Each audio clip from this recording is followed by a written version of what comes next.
Hello, and welcome to part 2 of the LIUniverse's conversation with astronaut Dr. Cady Coleman. If you haven't checked out part 1 yet, it'll be in the show notes. So, let's jump right back in. And I'm so glad that it fits because there is a story Oh, or two about things not fitting when you're out in space.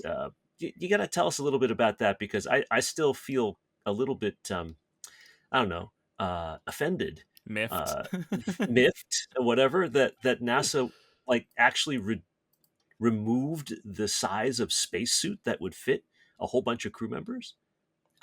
it's true. And I do actually give people credit for making the best decisions they can at the time. Yeah. And Sure. when you think about, having, so basically they're spacesuits for the space station, or spacesuits before the space station came in extra small, small, medium, large, and extra large. The Hmm. extra small was never made, even though it did fit a lot of people.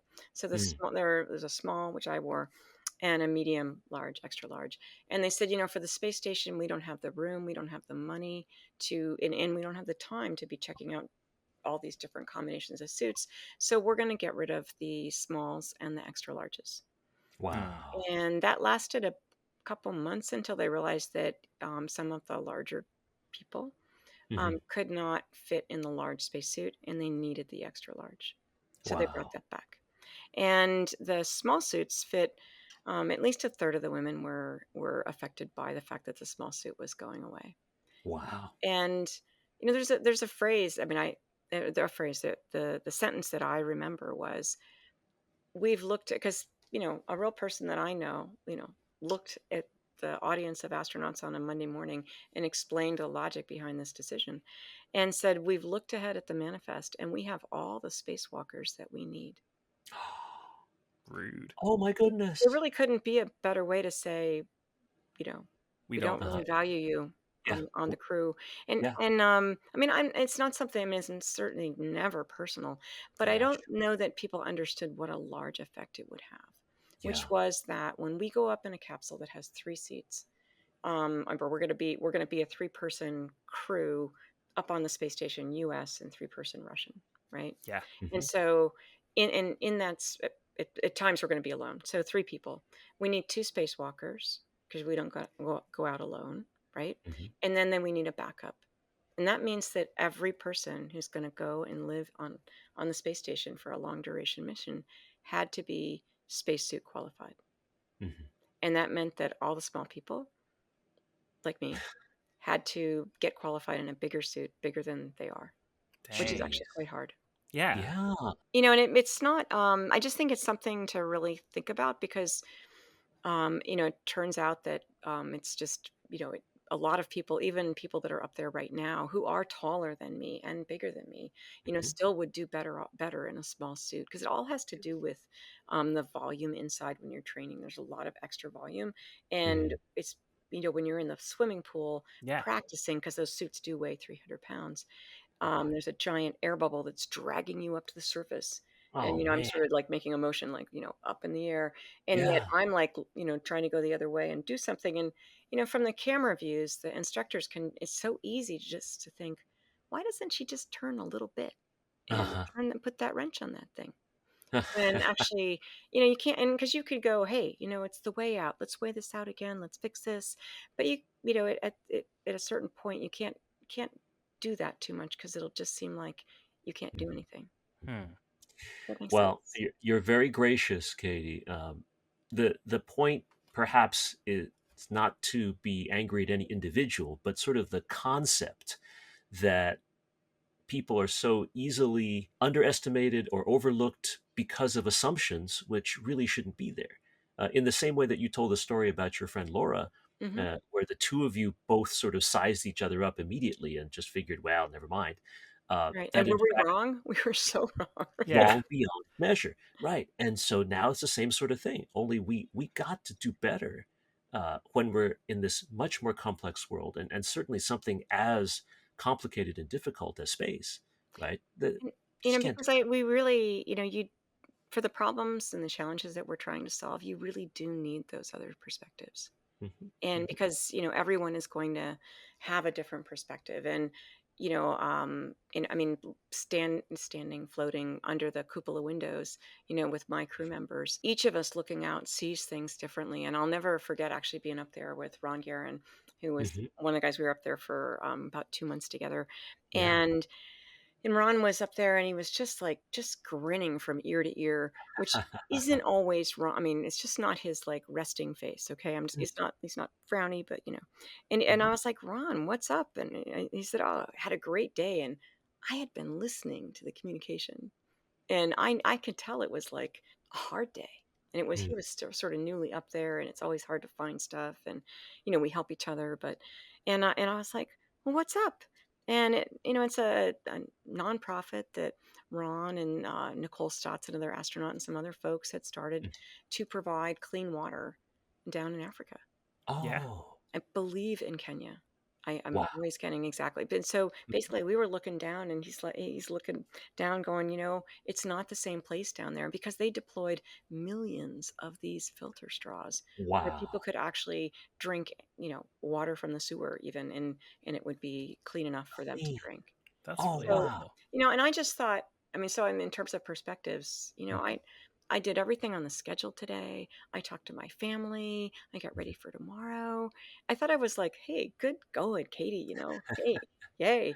And I'm like, but I don't think I changed the world today.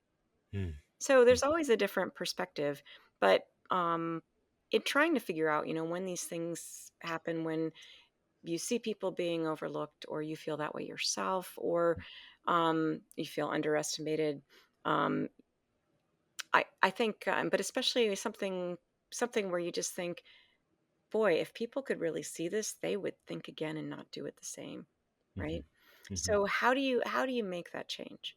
And to me, this is an important part of the book. In fact, in the title, it says "An Astronaut's Guide to Mission, Wonder, and Making Change." Because I think everybody makes change in a different way.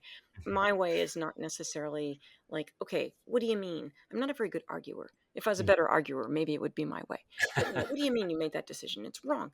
And in my way, I mean, because it's, I was a new astronaut. The decision was made like in the mid 90s, right? Hmm. Yeah. Yeah. And you're like, okay, so I only have this suit. I'm going to figure out how to work in this suit, and how to help people understand what is hard about this, so that Mhm. we can mitigate it. And that's a bit more my way, is how can I help people understand in a way that they can understand it, what Mhm. life is like for me, because there's going to be another me. And there's going to be another person after that, where we need to help, if we only have these medium and large and extra large spacesuits, we need to understand how to work in them better. Yeah. Wow. And so I think deciding where you want to be on that spectrum of, I need change now, Mhm. and how to help people see it. I think that's an important thing to think about. And Mm. it might not be the same in every situation you find yourself in. Yeah. Yeah. And there's no wrong decision if you're heading in that right direction. Exactly. You can try out the different seats on the bench, Yeah. which I think is actually quite a interesting, thing to do, is um, sometimes students just saying you're going to give something a try and almost pretending. And Oh. that was actually something I would do in spacewalks. Spacewalk training was really hard, and I would just pretend I was having a really good time. Wow. Wow. And after a while, I was right. Yeah. Fair. But it really did. But it also, it helped convince me, that I was having a fine day, and it Mhm. helps convince others, to just not be, focusing on the negative, but looking at what you get done. Yeah. I think this might be a good opportunity to ask, talking about, people who might come after you. Mhm. Yeah. So NW has a question in addition to the other question. This one is, what are some common reasons as to why people don't become astronauts after starting training? That is actually a fairly rare occurrence. Okay. Aha. That makes Yeah. sense to some extent. In that they pick you because they I mean, and also, you know um when you apply to be an astronaut, and the further you get to, getting that job, and I mean, and certainly if you have an interview, you are absolutely qualified to do that job. And at a certain point, there's things that in the selection that have nothing to do with you, a balance of, of people, of military services, of capabilities, of backgrounds. I mean, you name it. And you have to realize that, if you're in that pipeline, you are really, really well qualified. And that no does not mean no. No Hmm. means not right now. And I thought that maybe Ann W. was going to ask, why do people not get selected? And I will go back to your original question, but not getting selected is something I think can apply to everyone in everything. And that is, you haven't perhaps told them who you really are. Hmm. Either because you feel constrained by the application, there's only 4 lines here. They asked about full-time jobs. I only had this collection of part-time jobs. So that the application form itself, which in the case of the US program is USA Jobs. I mean, you have to have like an entire resume without any kind of like formatting. Jeez. No bullets, no bold, no nothing, right? And so, there's the format, but there's also thinking that, well, I just do this and that person, and people might look at my resume, and they make assumptions that, boy, this person just walks on water when we're all real people, and valuing the experiences that you had. I know when I was reading astronaut applications, when we had a selection, somebody wrote in there that they managed a summer camp for kids, like Hmm. 200 kids. And I thought, wow, I mean, they know safety, they know protocol and procedures and schedule and logistics and relationships with parents, Oh right? man, I mean, that I'm is like, tough. they know this person knows how to cope, and Mhm. so, I mean, and let's say you didn't, you worked at home, basically feeding your brothers and sisters and keeping your home life, set. I mean, that counts too. Mhm. Eileen Collins liked to call, we still do national outdoor leadership. We would do some training Ah, there, and she and I were friends, but also I flew with her. She was the first woman commander of the space shuttle. that's right. And, we would, and I remember this before I had kids, we'd be emailing and talking back and forth. And then it would get to be about 6 or 7. And then I wouldn't hear from her. I'd ask something. I wouldn't hear from her. And then about 10 o'clock, 9 o'clock, that would start up Oh, again. And it's because she's, putting her kids to bed and wow. managing all that. And she goes, what about national indoor leadership? And so, I mean, so, really, like, just realize that you have things to write on that application. And if you don't tell them who you are, they cannot pick you. Hmm. Wow. So that's the big reason there. Wow. But Mhm. in terms of getting to NASA and then not getting selected, it's about the mission of exploration and Mm. who's needed when. And it may be that you want to go again right away. I mean, there was a time in my tenure when it was everybody was sort of flying once in space, and then they'd come back and they'd fly again, and I just thought, I was like, okay, I'm ready, I'll go again. I love this, I love this. And then I found myself in, sort of ground job after ground job, and it wasn't just me. It was, all sorts of, I mean, people, other astronauts in the same kind of place in line where I was, and I realized, wow, we're building that space station. And Mm. we need astronauts that have a credible voice to be in a meeting and say, that is not going to work out if you build it that way. It's Hmm. Mm. hard for us to use. And you don't get me twice as much credibility by sending me to space twice. And Hmm. so Oh. I already have what you need, and you don't have enough of me, people with, Ah. with experience, to go around to all the different aspects of building a space station. Mhm. And so there's reasons that won't have anything to do with you, but I just think that we really, all of us, have to think about and how we judge people, how we Mhm. Mhm. decide what, really interrogate yourself. What have I already kind of decided on this day when I arrived tired and everything else too, just like Yeah. a real person? What have I already decided about what I'm going to find at this meeting? What I'm Wow. going to observe as this person's evaluator? Mhm. And what I really am excited to learn is that in the office, in the astronaut office now, Yeah. is Uh-huh. 40% women.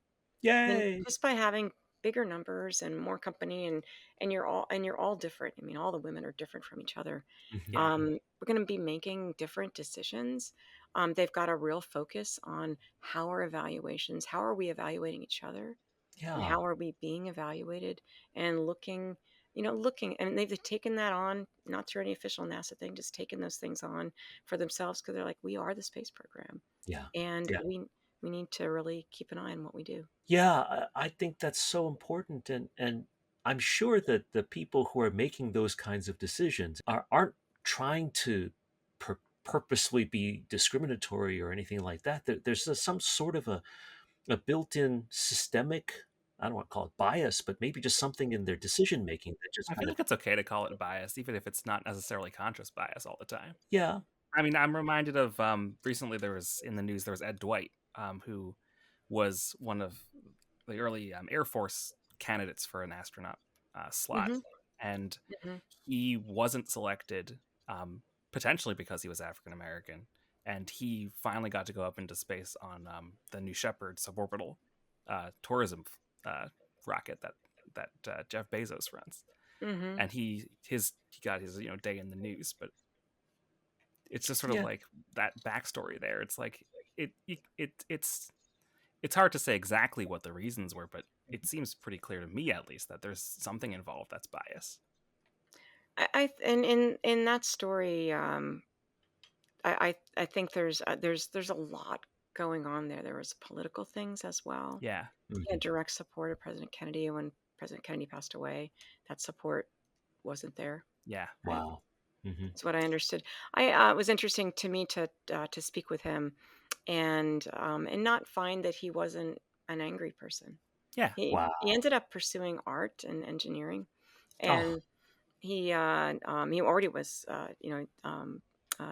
I believe he was a test pilot already. I'm not sure if he completed the test pilot training or Hmm. not. I'm sorry to not know that. Yeah. But he's quite an artist yeah. in terms Oh, of the work, the bronze work he makes. I mean, the people look alive, That's and wow. amazing. it's fascinating. But what I like, something that I think is interesting to think about is, Mhm. like, what if things were different? The first time I met Sally Ride was at MIT. She came to talk, and it changed my life.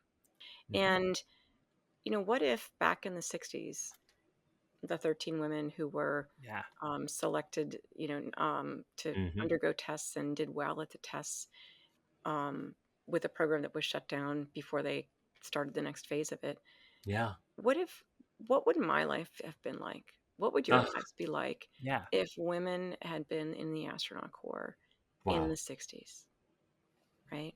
Yeah. Yeah.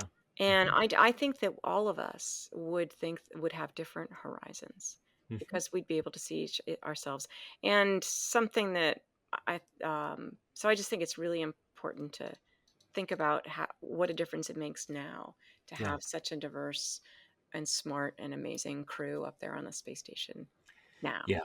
Mhm. International, all sorts of, people with, very different skills. Yes. Well, Valentina Tereshkova went up very early yeah. in the space And then the program's Soviets history. didn't send another woman for decades. Yeah, it was It was really almost sad. just like only for show. Yeah, and then when Sally Ride became the first American woman astronaut up, it was great fanfare, but it was many years later by then, right? Oh, absolutely. That was 1983, Yeah, Hmm. I believe. Yep. entire two So, decades afterwards. Really, it's a really wow. long time. Yep. Yep. Well, it is certainly my hope that we see a broader scope of humans in space as well as the broader view of space in general someday. And thank you, Katie, for keeping that in the forefront and keeping us looking that way, looking forward, looking outward. Well, It's really cool. and I think it's an opportunity for people whose skills are in the storytelling realm, Hmm. whether it's with words or music or cartoons or, um, you know, um, comic books, or, what do we call them? Graphic novels now, right? Yeah, But those are, I'm not making fun of them in any way. But the show For All Mankind, yeah, where Right. you have a Right. different premise, and now suddenly more people get to see themselves Hmm. and see their little brothers and sisters and their friends, in these roles. And I'm always interested in the role that art and storytelling can play to try to move the needle a little bit faster. yeah. Wonderful. Wonderful. Okay. Alan, do we have one more question for Katie? Yeah, so we have a question. This is something that we do every so often. We have questions from members of our team who are interested in having their questions answered as well because they're excited about this as much as we are. Um, And we have a question from a member of the LIUniverse team who is just from Leslie M, who asks, would materials behave differently in a different universe? Ooh, Ah, I would assume yes. Yeah. I Yeah. remember reading a article that someone made, which was about like a universe where like the strong nuclear force was very slightly stronger or weaker than it currently is. And so like the most stable form of hydrogen isn't the one proton, but it's deuterium with the proton and the Mm-hmm. neutron. Mm-hmm. Um, and so like it changes all of chemistry, but like in certain subtle ways, and sort of being like what could potentially arise from that. Exactly. Wow. And even that something, some material, I don't know, materials that were too heavy to be very functional, Yeah. but maybe then were could be, lighter materials. hmm. That'd be good for space stuff. Uh, Space never stuff mind other rocks. Space stuff does Well, and rock. it's those possibilities, and I don't know, the fact that we measure things and do things differently up there. To me, it's important. I think it's necessary um, to make sure that when we're exploring outward, we're also exploring down here. And Yeah, I feel quite strongly that the lessons that we learn for space actually really serve Earth as well.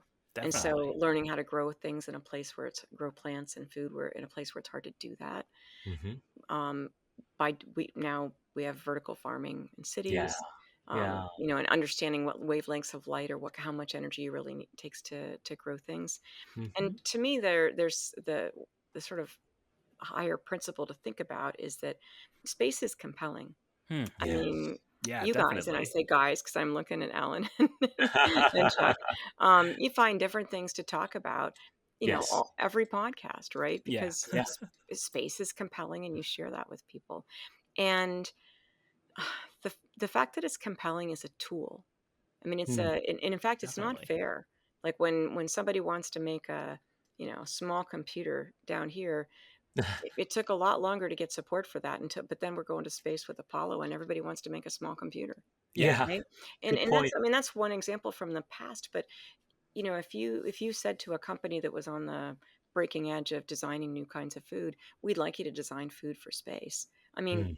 people want to do that. Yeah. And so using the compelling nature of space to drive kids and through all kids to become more educated. I mean, using it to help people notice. I mean, Wow. Mhm. often people ask me things about space, and really, I'm telling them things about Earth. Ah. But they asked me things because they were like, "You're a space person," Yeah. hmm and we end up talking about things that are more like, trying to expand the possibilities of what they themselves can do here on Earth That's by awesome. thinking differently. I think that's great, and I think we should keep doing that. I think you should keep doing that. I wish we could keep talking all day and all night, Katie, but we are out of time. I haven't even touched on like a whole chunk of all your multi-level awesomeness, like your flute playing, your music stuff, ham radio. Uh, never mind. Tiny bit of ham radio. Yeah, yeah. Well, I think it's just all kinds of fun stuff that we thought, but we have to wrap this up. Will you come back again, Katie, sometime? It would I be would love to be such a a pleasure. guest of the LIUniverse again. Oh, I thank like you. I like the title a lot, I and I like you guys, and oh, it's thank fun to you. learn with you Yeah. and Oh, fun to talk with and you. with you too, Really Katie. great hearing with you this whole time. Yeah, it's been a real pleasure. Well, thank you. How can we keep up with the things that you're doing? How can we get your book, for example? How can we just find you on social media or the internet or just in general in the media? Well, I've got a website, just my name, cadycoleman.com, Okay. and I think it's pretty neat. It's got a lot of neat pictures from the space station, and I don't know. I just think it's pretty neat. And of course, on my socials, at astro_Cady, and Katie is spelled funny. Blame my mom. It's Cady. All right. Not funny at all. Awesome, actually. Yeah, I mean, I've got the ALLEN going on, so Oh, I wanted to tell you too that our family was part of a documentary that oh, is Ooh. cool. streaming on PBS. Oh, Uh, wonderful. Also Amazon Prime Okay. and Apple TV. It Okay. won't be more than what you it won't be your lunch money. So Okay. it's doable. It's called Space: The Longest Goodbye. And it's Oh, really okay. worth watching. It's not just about me. Our family is about a quarter of it, and you see some of our family conferences, and it's about how are we going to send people to Mars and still Neat. stay in touch with them and keep them healthy? And it follows a NASA psychologist as he works through that. Kayla Barron, Matthias Uh-huh. Maurer are in there. Tom Marshburn, Alex Gerst is got a really Wow. great series of things he does in there. So it's Marvelous. and even looks at the Chilean miners Oh Wow. yeah. The ones that were because stuck for so long. they Oh were my yeah, God. they were stuck for so long. And so so that film I think is really important. I think it puts the human into human spaceflight.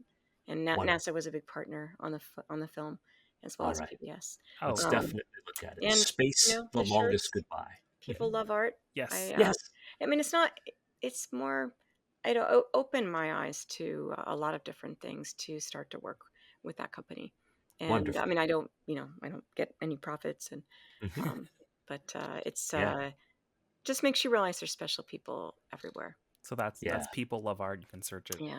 You can And find. then and as for books, I have to hold up the book, right? As for Yes, Yeah. books, absolutely. uh, Sharing space. you could go to booksellers.com and that'll tell you where the kind of bookstore that you want to go to or you want to buy from. You can find it. They help you find them, or on all the other major sites. And I don't know. I'm excited because it's called Sharing Space. I think if anyone understands sharing space, it's the Luniverse. That's awesome. So, Thank you. You are so kind, Katie. I really appreciate it. Thank you so much for coming on. We will do this again, and there's still so much left to say. Thank you, Katie. Thank you, thank you, thank you, thank you from a fanboy guy. Thank you. Woo! Thank you. Alan's like, Dad. Yeah, it's fine. I'm used to it by now. Maybe I'm gonna maybe suggest this to my son. I have two sons. One's a landscape architect, and the other one you'll see more of him in the longest goodbye. Mhm. But All right. Wonderful. anyways, okay. Well, thank you. Thanks for Thank you, sharing Katie. space today. Oh, Yeah. real pleasure. And Okay. Alan Liu, as always, my co-host. Thank you so much. You're welcome. This is a good one. Yeah, this is a good one. No question about it. And for all of you out in the audience, thank you so much for joining us today. If you like what you see and hear, please support us on Patreon. And as always, thank you for being a part of the LIUniverse.